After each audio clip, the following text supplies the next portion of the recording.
Good afternoon, everyone, and welcome back to Transpicuous News. I'm back again so soon, shocking as it would seem. 'Tis the way the world turns. Interesting day today. I got up this morning, decided there was going to be a definite news show on one topic, then started just checking out the news and went, oh, we got two things to talk about today. So we're going to dive right in. By the way, it is July 15th. Halfway through the month, halfway through the summer, or the winter, depending on where you are. As you'll notice, I'm freezing to death. I'm in Australia still. Surprise, surprise. We're working on it. Here we go. So, going to pull up this. First thing we're going to talk about is, if you haven't seen this yet, there was a terrorist attack in France, in Nice, France, on the coast. A truck plowed through at speed, plowed through the crowds who were celebrating Bastille Day, getting ready to watch fireworks, I guess. That's what we get from the initial reports. But, as the reports roll out, we have radically different reports coming in. Yeah, kind of interesting how some of the reports are, well, I think it started with a couple of dozen dead. Now it's up to 80 people have died, 43, I believe, in critical, with critical injuries. The story gets interesting, though, as you watched it play out, because there's a lot of stuff, as with all these things, that comes out to begin with, and then they just kind of disappear. Things like reports of hearing gunshots. But no real information about those gunshots. There's reports that the truck was full of explosives and weapons, yet there is nothing really saying that those explosives or weapons were used. Now, the driver of the truck's identity has not been revealed at all, not even with the usual hints, not with the usual panache of the mainstream media and their Allahu Akbar and the, it's ISIS, it's extremists, it's something or other. Nothing.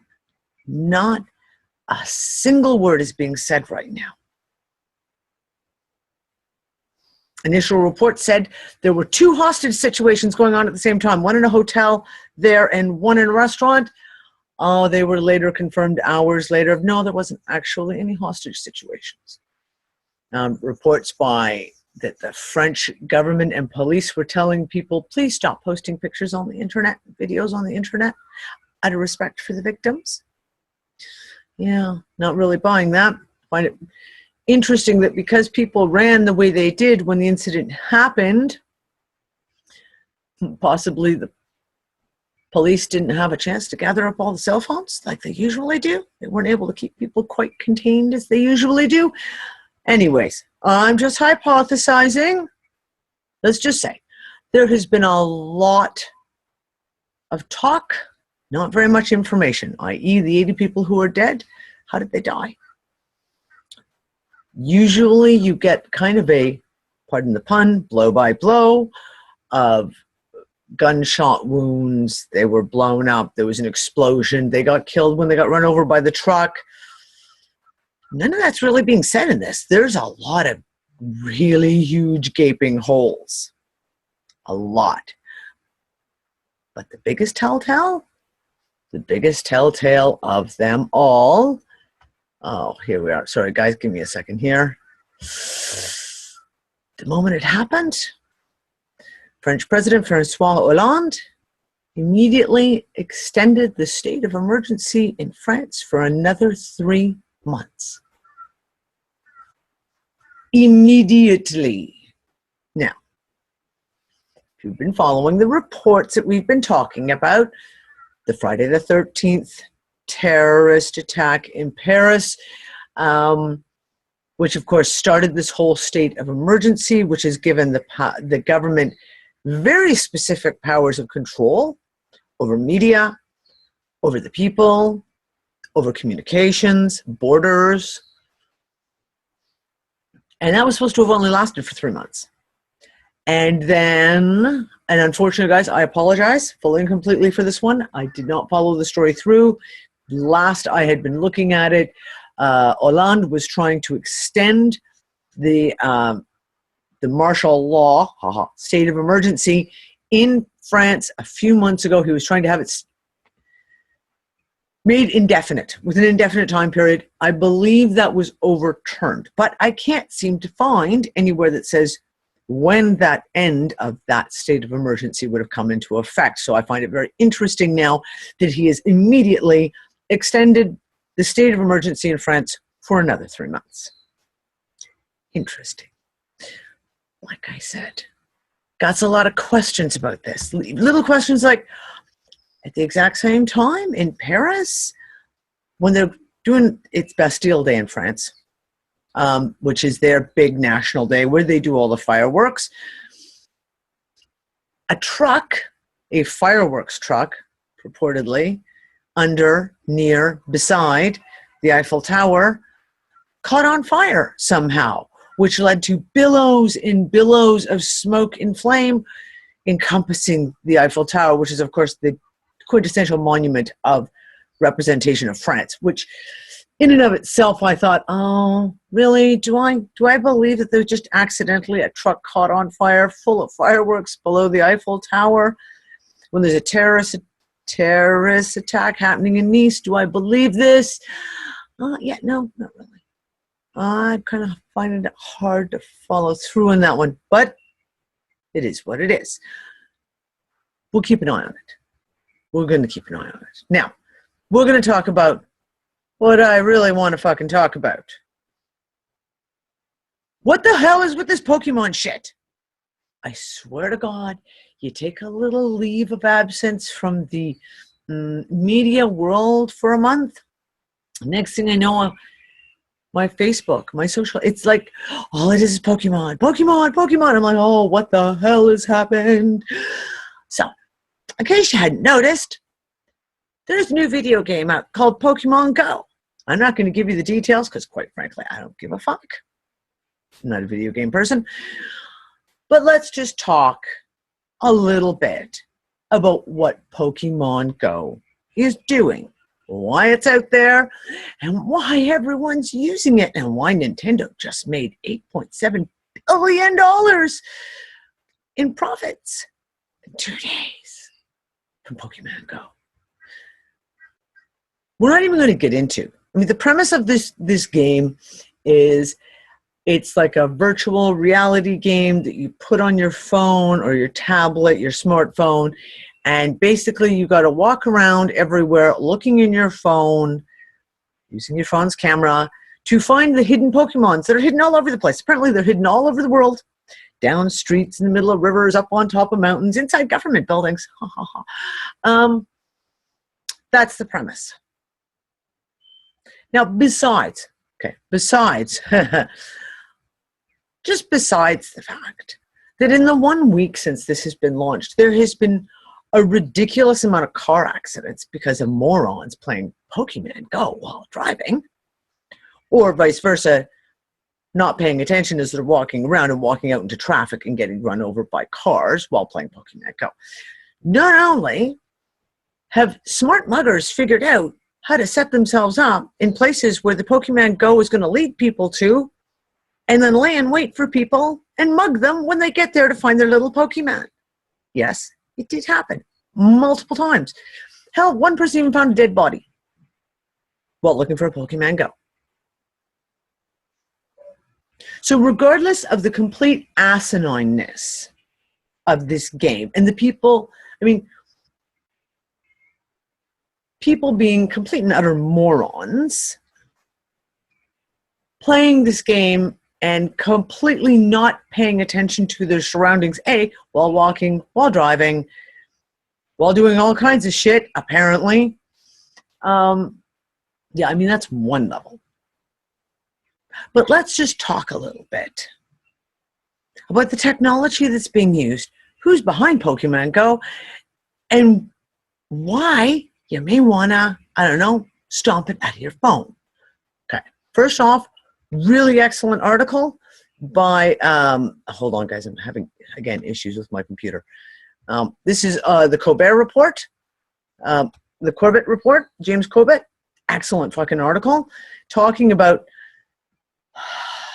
CIA's Pokemon Go app is doing what the Patriot Act can't. So they talk about the fact that a certain aspect of bill that was going to try and push more powers within the Patriot Act for them to basically get all your information all the time, anywhere, it was overturned. Yay, apparently. But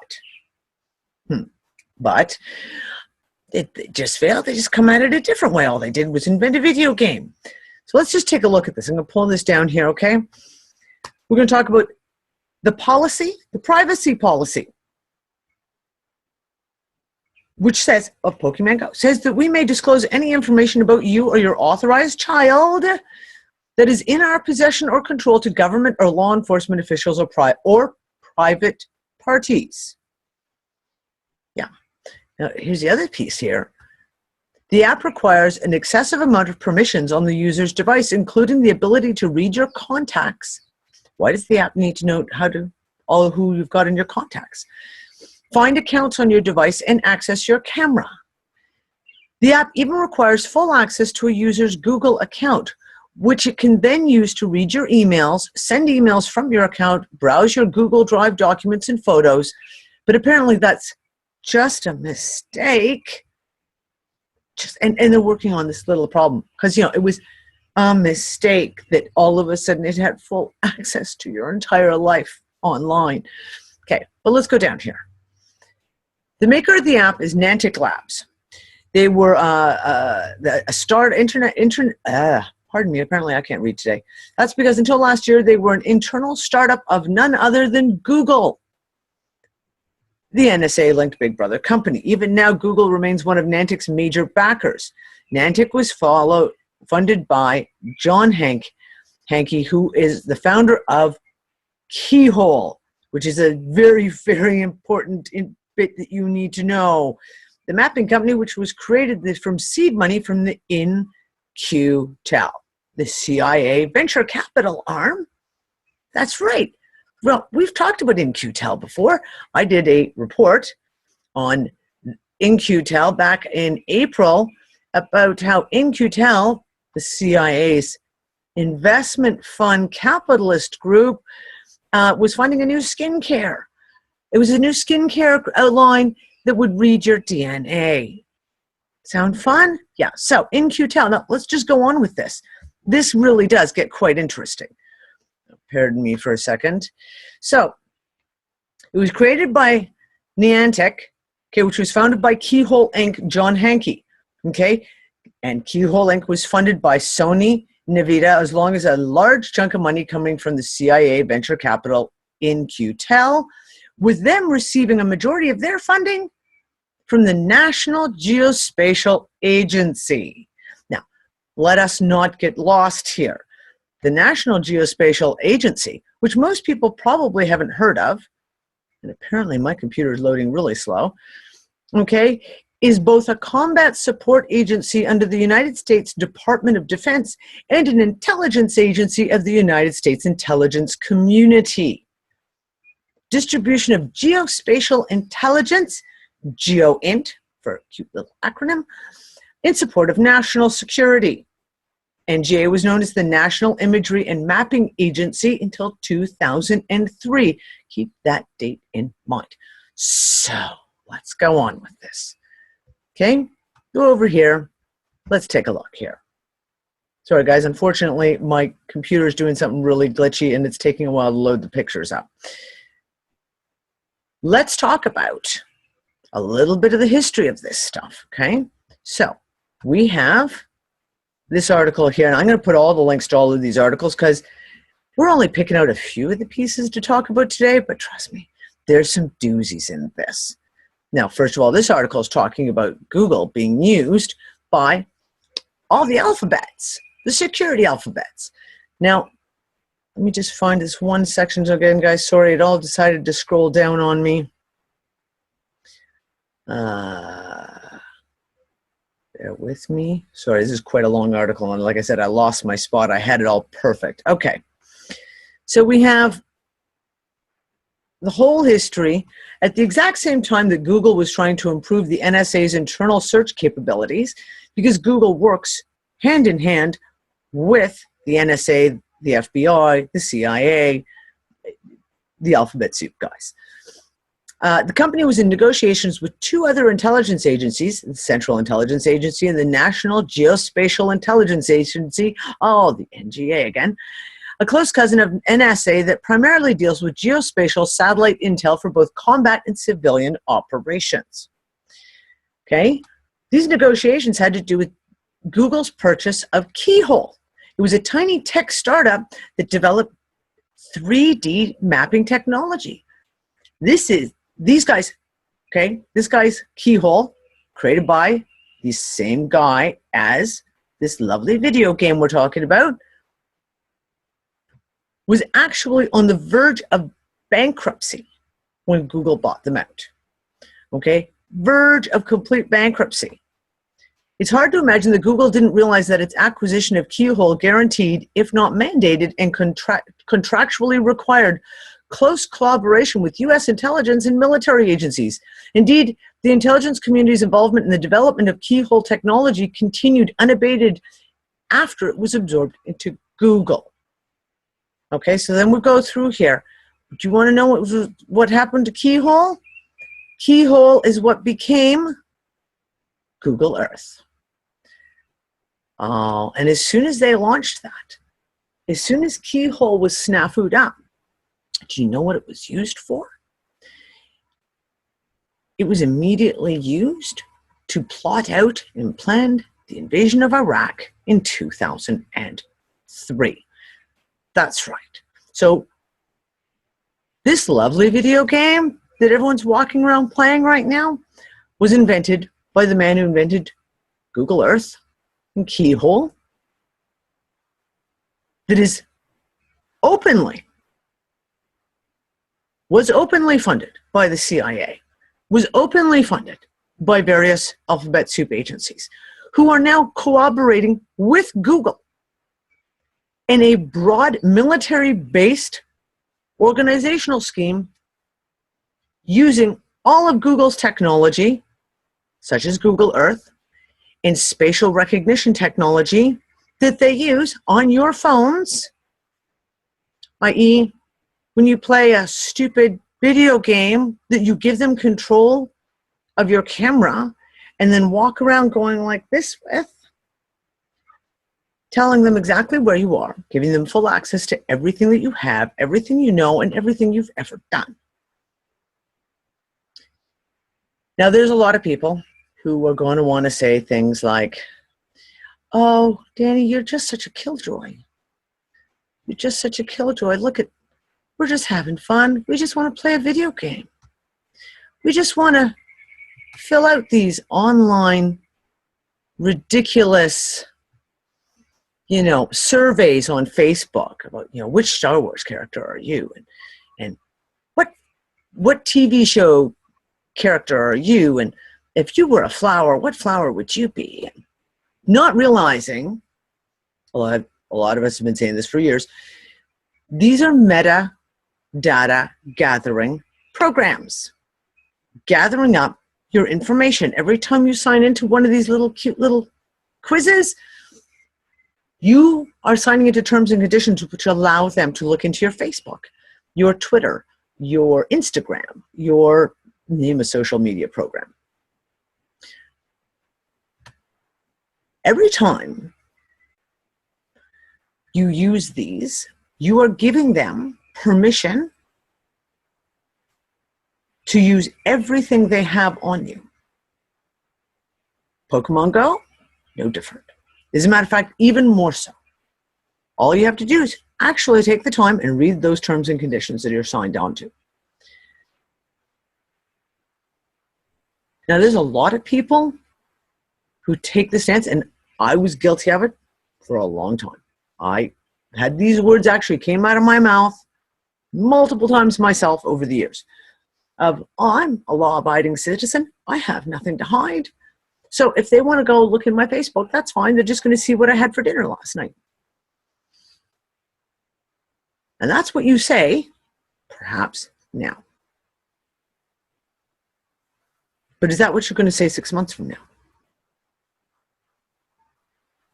Now, I'm going to go out on a limb here and say that if you're watching this news show, if you're watching the recordings that I do, that if this is not old news to you, if this is actually new news to you, then there's a very good chance that you're waking up to the corruption that is going on through the government agencies all over the world.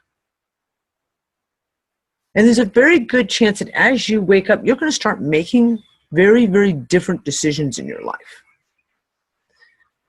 When you start to realize the fraud being perpetuated by the legal system and so-called laws of governments or corporations, as they are, you start to make different choices. And there comes a point in time when perhaps you're going to want to stand up and be a little more verbal in those choices. In which case, they've already collected all your metadata. They already have you in the system. But regardless of that, this is about privacy. This is about privacy of self. And the very fact that all of this has been hidden inside a video game that you will give to your children. Let your children run around playing a game that's collecting all their data of where they're going and who their friends are. That should make any parent seriously terrified. So, that's my rant for today. Please don't fall for the Pokemon bullshit. There's a very good reason why it came out. There's a very good reason why it's so fully endorsed by so many people, including Hillary Clinton is even endorsing it. Don't get caught up in the bullshit. Don't give away all your privacy any more than you already have by using Facebook, like me. Yes, yes. So yeah, I would just say think twice. If you're about to give in to your child who's begging you for a Pokemon Go, I don't know. Perhaps this is the moment to say, I think we have better things to do with our time than play a spying online virtual video game. Anyways, that's it for me, guys. I'll be back soon, hopefully. And yeah, keep your eye on Nice. There's some interesting things happening with France. Find it very interesting that, again, France has just put out the call to end all sanctions against Russia just last week. Again. And oh, look, another terrorist attack in France. Right on the heels. Okay, guys, that's it for me. I'll talk to you soon.